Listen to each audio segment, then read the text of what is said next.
Assalamualaikum warahmatullahi wabarakatuh. Bismillah, alhamdulillah, wassalatu wassalamu ala rasulillah sallallahu alaihi wasallam, amma ba'da. Halo pemirsa channel YouTube PAC Fatayat Prambon. Selamat bergabung dalam program terbaru PAC Fatayat Prambon, yaitu Podcast Ramadan.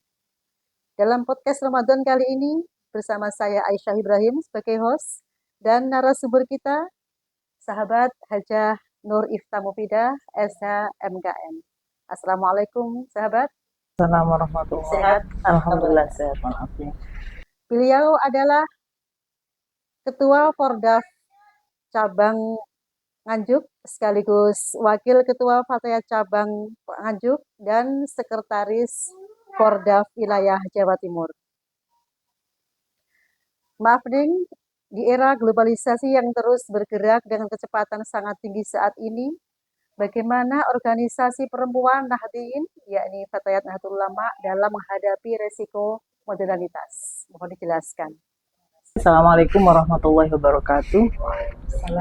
Memang kondisi saat ini tidak bisa kita pungkiri bahwa modernitas tidak bisa kita halau. Pasti semua akan menghadapi sebuah keadaan di mana kita yang sebagai kader Fatayat Nahdlatul Ulama yang bisa menyesuaikan diri sehingga globalisasi yang ada di dunia ini kita bisa menghadapi dengan riang gembira. Kemudian, bagaimana menurut panjenengan dakwah perempuan lewat medsos?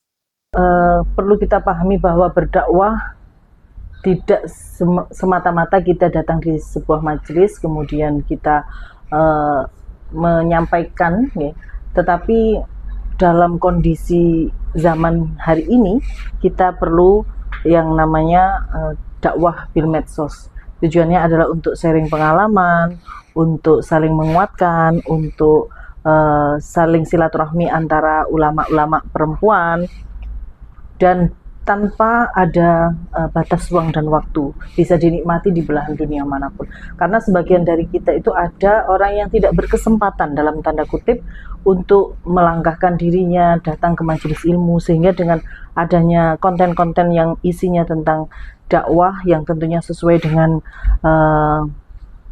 harokah kita, itu bisa dinikmati. Bagaimana sih dakwah yang rahmatan lil alamin ini, seperti itu. Kemudian bagaimana menanggapi ada komen-komen negatif dari audiens yang mengatakan kalau kita mengupload di medsos katanya riak lah, pamer lah, apa gitu. Bagaimana sih? Dalam memahami segala sesuatu itu menurut saya dalam tanda kutip tergantung kacamata apa yang kita pakai. Jadi kalau kita tujuannya untuk riak, ya memang jatuhnya riak. Tapi kalau kita tujuannya adalah untuk memberi inspirasi untuk PC lain atau PAC lain, ini adalah sebuah keharusan karena kita tahu ada kegiatan apa di pimpinan wilayah yang lain. Kita tidak perlu datang ke tempatnya, tetapi dengan cukup mengupdate berita-berita yang dimuat di lamannya. Ada channel-channel YouTube dan TikTok dan sebagainya, semacam itu. Kemudian nih, dengan era globalisasi yang hampir rata-rata itu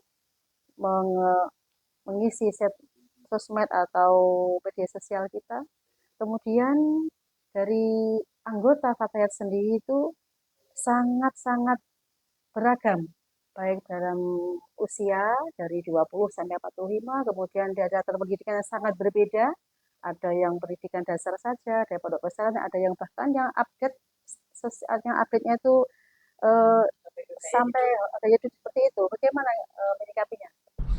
Menurut saya itu adalah sebuah kekayaan, karena dalam sebuah organisasi itu adalah saling melengkapi, di mana orang yang berpotensi di bidang ini belum tentu dia punya potensi di bidang lain, sehingga potensi yang bidang lain ini dilengkapi oleh orang lain yang mungkin menurut kita dari kapasitas pendidikan latar belakangnya itu berbeda. Jadi yang mengisi di ranah pesantren itu alumni-alumni pesantren, kemudian yang aktif di dunia pendidikan, dia juga bisa mengajak sahabat-sahabat Fatayat melalui passionnya dan hobi-hobi tertentu yang bisa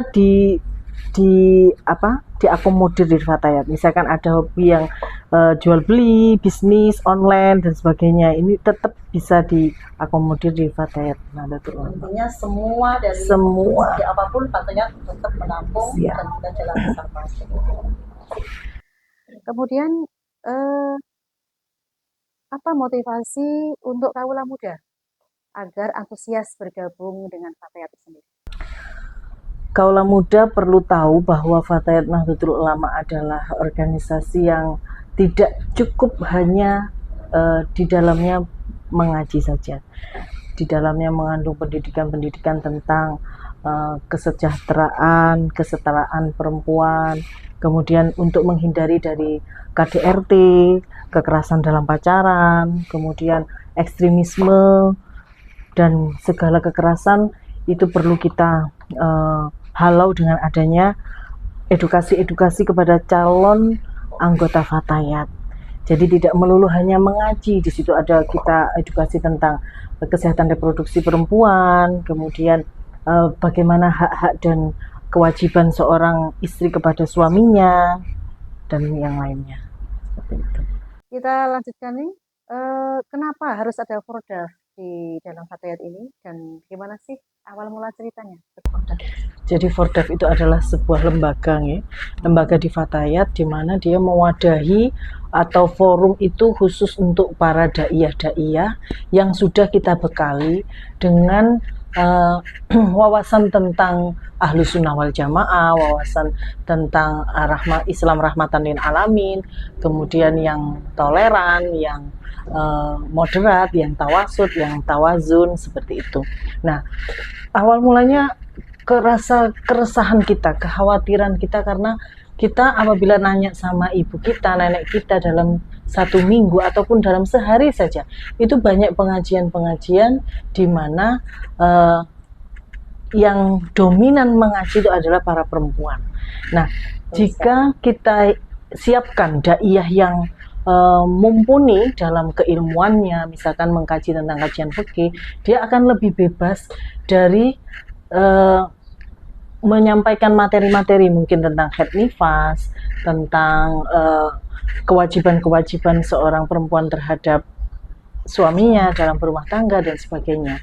Nah, ini kekhawatiran-kekhawatiran itu supaya kita tetap tercover, jadi jangan sampai podium-podium itu ditempati mereka-mereka yang misalkan artis yang baru berhijrah, kemudian dia diberi kesempatan untuk ngomong, padahal kita sebenarnya lebih berpotensi karena kita sudah punya modal, modal tinggal mengasah aja, keilmuannya semakin diupdate gitu aja. Dan PD-nya betul. Terima kasih Ning. Kemudian lalu apa yang akan dilakukan oleh Fatayat pada abad kedua NU ini? Fatayat NU sebagai badan otonom organisasi perempuan di mana NU sudah menyiapkan tantangan untuk peradaban dunia. Jadi mau tidak mau Fatayat juga harus ikut. Jadi dengan tantangan global saat ini, Fatayat harus mampu berakselerasi untuk bisa membaur dan menjadikan global itu adalah tantangan untuk kita taklukkan. Begitu. Barangkali ada closing statement yang mau disampaikan? Baik sahabat, jadikan meja kita, jadikan majelis kita, forum-forum kita adalah forum-forum yang membahas tentang keilmuan, membahas tentang agama, karena kita sebagai perempuan menjadi madrasah yang utama baik buat anak-anak kita, sehingga apabila kita mencintai ilmu, insya Allah anak turun kita juga suka dengan majelis ini. Demikian sahabat. Sekali terima kasih sahabat atas waktunya, semoga bermanfaat untuk kita semua. Dari kami cukup sekian. Wallahu muwaffiq ila aqwamit thoriq. Wassalamualaikum warahmatullahi wabarakatuh. Waalaikumsalam warahmatullahi wabarakatuh. Monggo. Monggo.